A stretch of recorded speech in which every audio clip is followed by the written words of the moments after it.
Are you going to agree? Our freedoms are waning and we'll lose our liberty, slipping one by one until there's nothing left to see. Are you willing to stand with me? Are you just going to let it be? The ranchers are first, but brother, next it may be me. We all stand together or we'll hang separately. Are you going to the tree? Are you willing to be free? It won't get any easier to regain lost liberty. Strange things are happening in this land that once was free. So brother, I ask you, are you going to stand by me?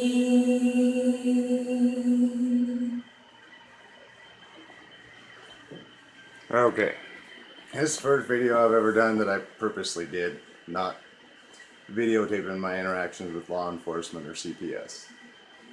A little nervous, to tell you the truth. I figured that I would go ahead and go over the flags real quick. You notice they're tattered and that the one's upside down.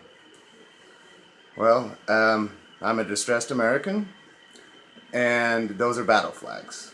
So, before everybody starts jumping on why the flags are upside down or why they're tattered and I haven't disposed of them, I figured I'd cover that.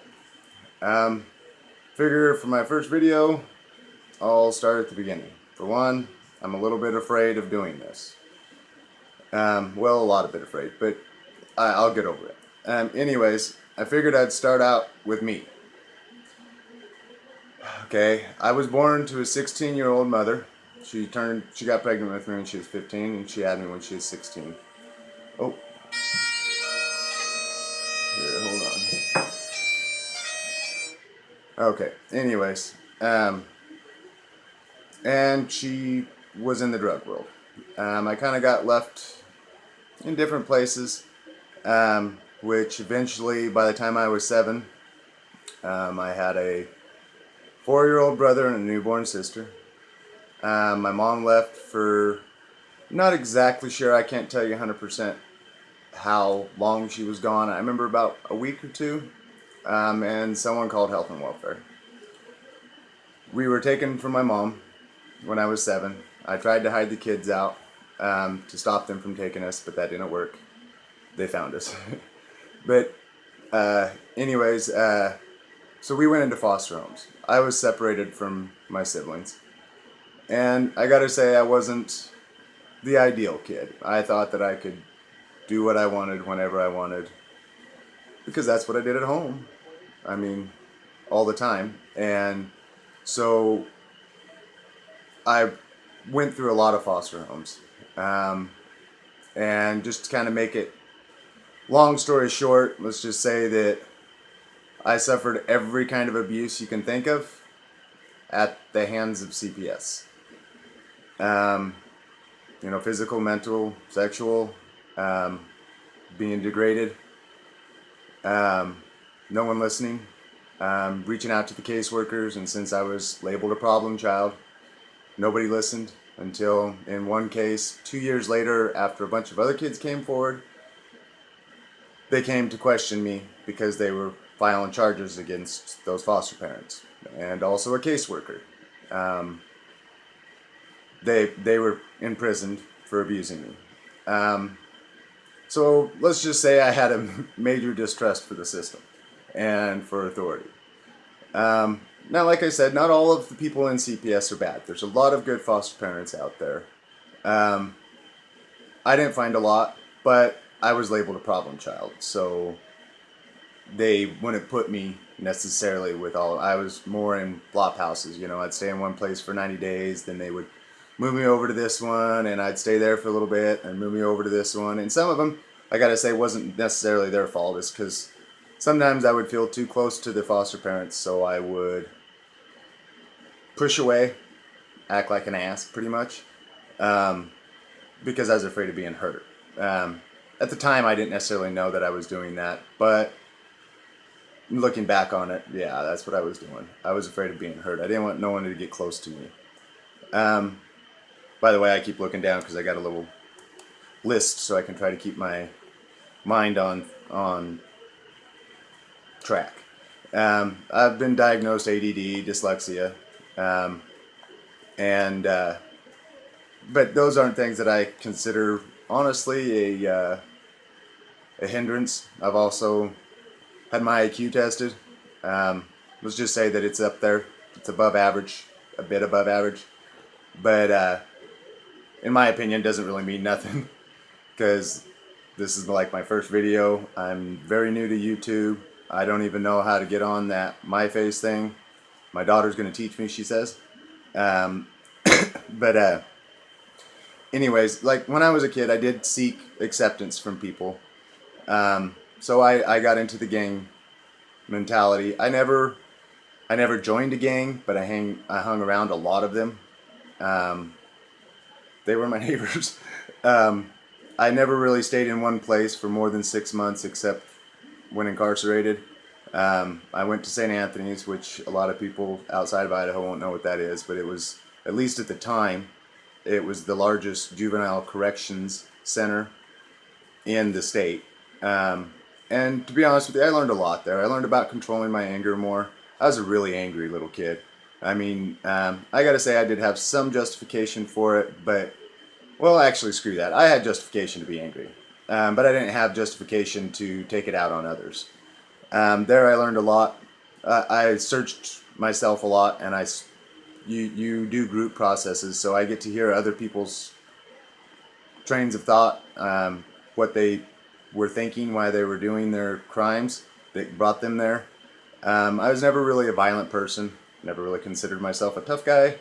But I would steal stuff. I never really was much for destroying stuff. But I mostly stealing stuff and petty stuff. You know, there was a few felonies, I gotta say, but it was usually like I did do there is, like I said, a few felonies. Okay, and that took me all the way up into I was 16. I bought some stolen stuff while I was charged with buying stolen property, and I was tried as an adult, and I was sentenced to Cottonwood, which is a 6-month retained jurisdiction in Idaho. They did retain jurisdiction, and I got out on probation. And I did pretty much perfect. I mean, I don't know how else to say. I mean, I never got a single violation, bought a house, I got married. By the way, I met my wife when I was 17. We were together for maybe 2 months, and then I went to Cottonwood. When I got back out of Cottonwood, I still had to do some county time. So it was about a year in between, and 3 days out of jail, I got married. A guy afraid of commitment from one institution to another. But I tried to push her away, and she just wouldn't go for nothing. She just wouldn't go. So I stuck it out with her too. And we had our troubles, but we've gotten past that. We've grown in our relationship. We've been married 17 years now. The 27th of this month, we'll be married 17 years. And see, when I got out of Cottonwood, it was kind of a turning point for me. I decided I had 2 different options I could go. I was fairly well respected in the criminal community. I could have connections if I wanted them to further my criminal career. But if I went that career, then I couldn't have kids, because that's what they attack, is your kids. So I decided I had to choose one or the other. Was I going to be a family guy, or was I going to be a criminal? I had to choose one or the other. Thank God I chose family guy. a lot of people say it, that, you don't really know what true love is until you have your first kid. And nobody believes him, including me. I didn't believe him. Yeah, whatever. You don't even know what love is. What are you talking about? Because you had a kid. Then I had my first kid, and you'd never know that you could love someone outside yourself so much and care so much about them and be so invested in them. I mean, to be honest with you, my now 15-year-old daughter is my first true love. I love her to death. I would live, die, or kill for her. And see, in that, I knew the system was bad. I knew the health and welfare system was bad. But I hid my head. I didn't want to hear it. I didn't. They left me alone. It took me a while. Since I've been an adult, they've charged me with. I did an FBI background check here not too long ago, and they found 38 charges. 4 of them I was convicted on, okay, or pled guilty to. Okay, one was a DUI, trespassing, livestock at large, disturbing the peace, I believe. Out of the 38 charges. I don't have a lot of money, never had a lot of money. My family doesn't have a lot of money. I didn't have fancy attorneys. The charges were just simply bogus. They wanted to mess with me. My probation officer and my mother-in-law, who hired me an attorney at one point, because she got tired of them messing with me, they helped me get away from them. Then once I got away from them, I didn't want to invite them at all back into my life. I stayed away from it. I didn't participate in society. I built my community. What I mean by that is family and friends, people who will help me out and that I help out. And I hid my head in the sand, to be honest with you. I knew it was bad. I mean, I knew 9/11 was a whole crapshoot, but I didn't investigate it. I just figured, well, he knew what was going on, but I didn't know the full extent of it. Ruby Ridge was actually in Idaho, the state I'm from. And I knew some people who knew him and stuff. But I just thought, white supremacist weirdo. Like the media wanted me to believe. The same with, the Oklahoma City bombing. Well, with that, actually, I seen it as he was kind of declaring war against the government. He was an ex-veteran, stuff like that. It never sat right with me, but I never investigated it either. But what brought me back into it is a little over a year ago. Well, actually, I'm starting to lose amount of time there. Maybe I'll go into the next video. I'll go into what brought me back to standing up. What brought me back to wanting to be educated about this. And I got like 2 minutes left.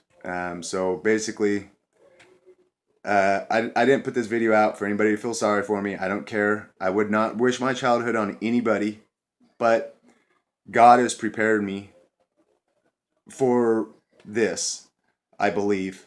I'm having a little bit of a hard time finding my place, to be honest with you. But God's knocked down the fears that I've had about speaking out and about doing what is right and the costs of what is right and how I need to logically figure out what's best for me. And he's taken me a little bit outside that and kind of guided me here lately to stand up, to make my voice known. I've thought about doing 100 different videos, saying 100 different things, but I could never just come up with it and just do it. So I know this video's a bit rough. Please forgive me. This is the first time I've purposely videoed me. And I'll continue this up. I got a few more I think I'm going to do tonight. And please just bear with me. I've been on YouTube for a total of 6 months. Never really texted. Don't even know how to get on my face or any of that stuff. The tweeter just seems dumb to me, but I don't know. My time's about up. So anyways, I'll catch you in the next video. Thanks. Bye.